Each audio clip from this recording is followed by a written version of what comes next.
প্রায় ২৪ ঘন্টা পেরিয়ে গেল, এখনও চলছে অবরোধ। বন্ধ রামপুরহাট দুমকা রোড।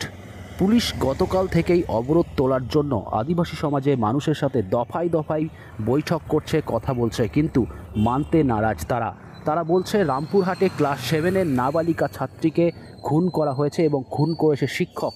এই ঘটনার সাথে আরও কেউ জড়িত থাকলে তাদেরও দৃষ্টান্তমূলক শাস্তি দিতে হবে এবং ওই শিক্ষকের ফাঁসির দাবিতে এই অবরোধ চলছে। পুলিশ অবরোধকারীদের সাথে দফায় দফায় কথা বলছে যাতে এই অবরোধ তুলে নেয়। কি দেখলেন আজকে গ্রামে এসে এই দেখছি যে তার পরিবারের মানুষ হতাশ, ওদের বিশ্বাস নেই এই প্রশাসনের ওপর, পুলিশ প্রশাসনের ওপরও একদমই বিশ্বাস নেই।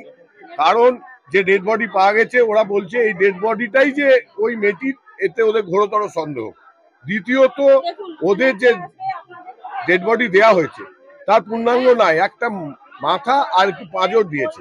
স্বাভাবিকভাবে ওরা চাইছে এ তদন্ত করতে গেলে সিবিআই তদন্ত চাই, তারা আমাদের কাছে দাবি করছে, এবং পুনরায় যেটুকু ডেড বডি আছে সেটাকে তুলে নিয়ে গিয়ে এমসে গিয়ে সেখানে তার পোস্টমর্টম হোক, এটা এদের দাবি।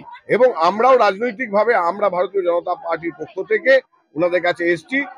এই যে বাংলার বুকে মেয়েদের যে অনিশ্চয়তা এবং বারবার এই ঘটনা এবং আদিবাসী সমাজের উপর বারবার ঘটছে, তার প্রতিবাদে এবং আমরা পূর্ণ সহযোগিতা নিয়ে এদের পাশে থাকবো, এই কথা আমরা দিয়েছি।